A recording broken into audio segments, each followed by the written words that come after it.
بسم اللہ الرحمن الرحیم۔ السلام علیکم ویورز، امید ہے سب خیریت سے ہوں گے اور اللہ تعالی ہم سب کو اپنے حفظ و امان میں رکھے۔ میری طرف سے جہاں جہاں دنیا میں مسلمان آباد ہیں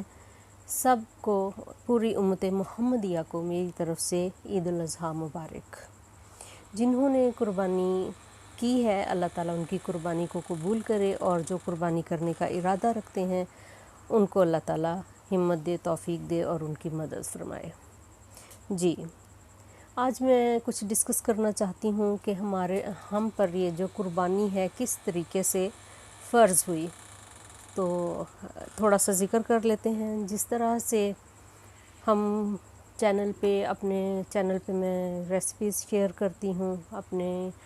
خوراک کے بارے میں، غذا کے بارے میں، جسمانی غذا کے بارے میں ہم ہزاروں ریسیپیز شیئر کرتے ہیں۔ اسی طریقے سے روح کی غذا بھی ہوتی ہے، اور روح کی غذا اللہ کا ذکر ہے۔ تو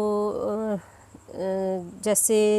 جسم کی غذا دن میں 3 ٹائم ضروری ہے، تو روح کی غذا دن میں 5 ٹائم ضروری ہے، جو کہ نماز کی صورت میں ہے۔ اور اس کے ساتھ تہجد، اشراق، چاشت، یہ اذکار بھی ہیں جو ہم نے کرنے ہوتے ہیں، اور ہر ٹائم اللہ کا ذکر ہمیں کرتے رہنا چاہیے۔ جسم اور روح دونوں کی غذا بہت ضروری ہے۔ اگر ہم جسم کی غذا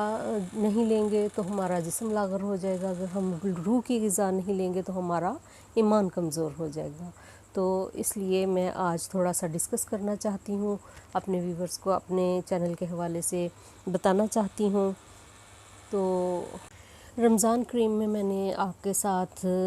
کچھ ویڈیوز شیئر کی تھیں جس میں اللہ تعالیٰ کے نام، ان کے مطلب اور ان کی فضائل کے بارے میں آپ کو بتایا تھا۔ تو اگر کوئی دیکھنا چاہے تو میری ویڈیوز میں جائیں اور وہاں سے آپ جا کر دیکھ سکتے ہیں۔ اور میں کوشش کروں گی کہ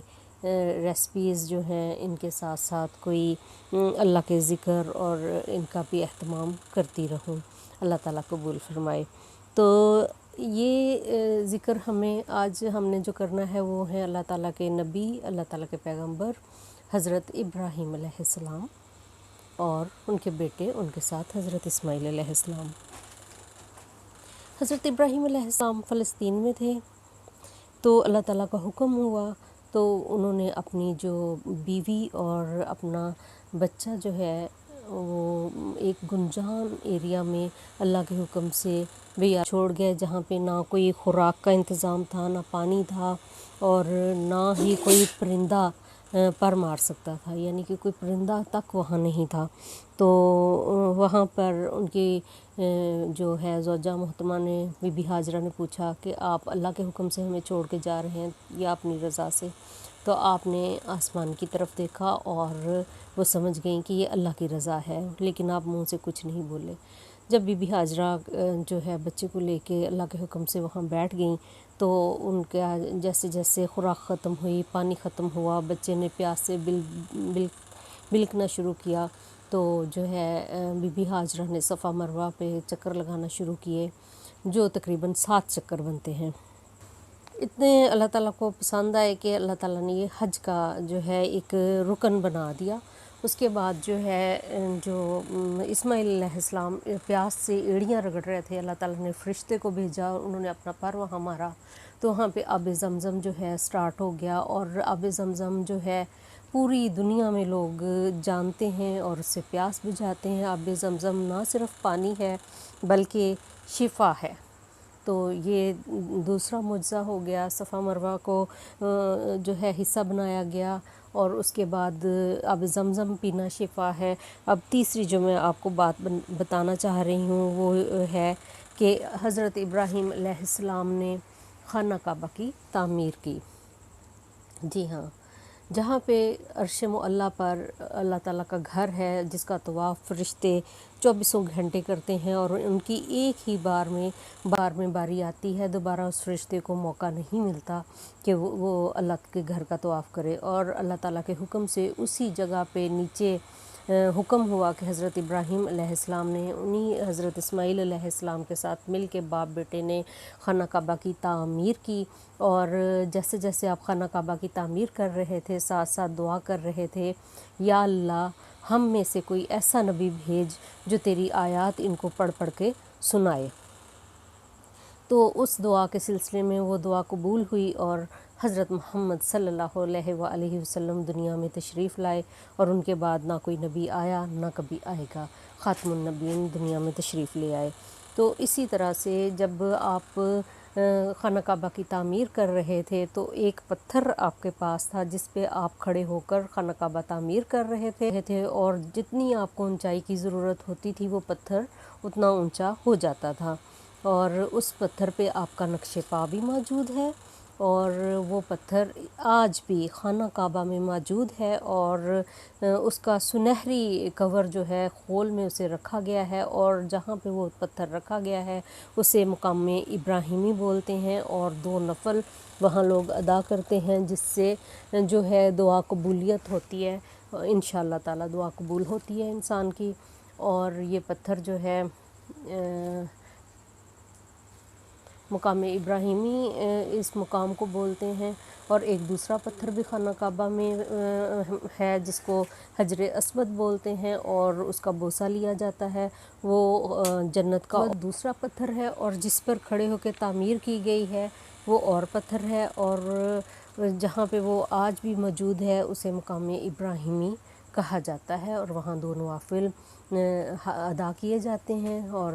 وہاں پہ دعا قبول ہوتی ہے، کیونکہ حضرت ابراہیم علیہ السلام کی دعا بھی قبول ہوئی تھی خانہ کعبہ کی تعمیر کرتے ہوئے۔ ایسا یہ بھی ہوا تھا کہ حضرت ابراہیم علیہ السلام کو آگ میں ڈال دیا گیا تھا، اور اللہ تعالیٰ نے آگ کو حکم دیا تھا کہ حضرت ابراہیم علیہ السلام کو نہیں جلائے، تو یہ بھی ان کا ایک معجزہ ہے۔ اس کے بعد اب سلسلہ شروع کرتے ہیں کہ قربانی کا سلسلہ جو ہے وہ کیسے ہوا۔ حضرت ابراہیم علیہ السلام نے خواب میں دیکھا کہ وہ اپنے بیٹے حضرت اسماعیل علیہ السلام کو اللہ کی راہ میں ذبح کر رہے ہیں، تو انہوں نے اپنے بیٹے حضرت اسماعیل علیہ السلام سے بات کی کہ بیٹا میں نے اس طرح سے خواب میں آپ کو دیکھا ہے کہ میں آپ کو اللہ کی راہ میں ذبح کر رہا ہوں۔ تو حضرت اسماعیل علیہ السلام نے اپنے والد صاحب کو، ظاہر ہے وہ بھی نبی تھے اور وہ بھی نبی تھے، اور لگ بھگ حضرت ابراہیم علیہ السلام کی جو نسل ہے ان میں 18,000 نبی جو ہیں پیدا ہوئے ہیں، اور ہم سبھی جانتے ہیں 1,24,000 پیغمبر دنیا میں آئے ہیں۔ تو حضرت اسماعیل علیہ السلام نے جب اپنے والد صاحب کی بات سنی کہ انہیں خواب میں اس طریقے سے اللہ تعالیٰ کا جو حکم ہوا ہے تو وہ اللہ تعالیٰ کی راہ میں اپنے بیٹے کو ذبح کر رہے ہیں، تو وہ سمجھ گئے کہ نبی کا خواب جو ہوتا ہے وہ کبھی جھوٹ نہیں ہوتا، سچ ہوتا ہے۔ تو انہوں نے اپنے والد صاحب سے کہا کہ آپ اپنے جو خواب ہے اس کو پورا کیجئے۔ تو باپ اور بیٹا قربانی کے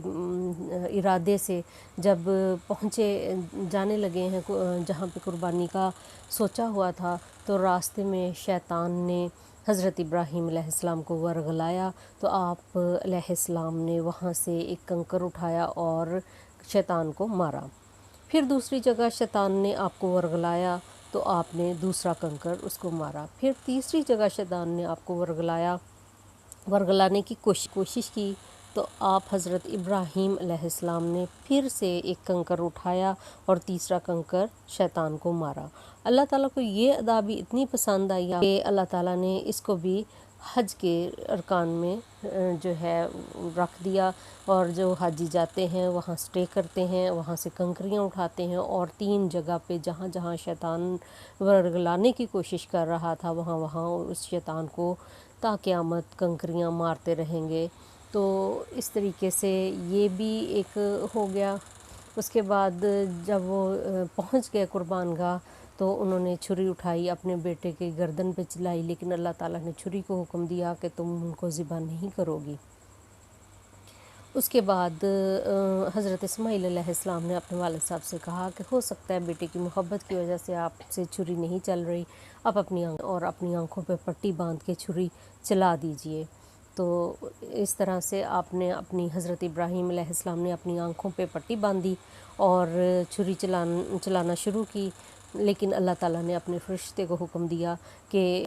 حضرت اسماعیل علیہ السلام کو محفوظ کریں، اور اسی طریقے سے حضرت اسماعیل علیہ السلام کو جو ہے چھری نے ذبح نہیں کیا، بلکہ جنت سے اللہ تعالیٰ نے مینڈا بھیجا جو کہ اس چھری کے نیچے ذبح ہوا۔ جیسے ہی ذبح ہوا اور حضرت ابراہیم علیہ السلام نے اپنی آنکھوں سے پٹی اتاری، جب حضرت ابراہیم علیہ السلام نے اپنی آنکھوں سے پٹی اتاری تو دیکھا کہ حضرت اسماعیل علیہ السلام محفوظ ان کے بالکل پاس کھڑے ہیں اور ان کی جگہ پہ مینڈا ذبح ہو چکا ہے۔ تو اس سے ظاہر ہوتا ہے کہ ایک تو والدین کا احترام اس حد تک پیغمبر کرتے تھے کہ چاہے انہیں پورا یقین ہوتا تھا کہ والدین جو ہیں اچھا ہی کریں گے اور ہمیں کبھی کوئی نقصان نہیں ہوگا، اور اس پہ رب بھی راضی ہو جاتا ہے اور کوئی نقصان نہیں ہوتا، بلکہ فائدہ یہ ہوا کہ تا قیامت تک کے لیے ان کا آج بھی نام، ان کی فرما برداری ہر انسان کو جو ہے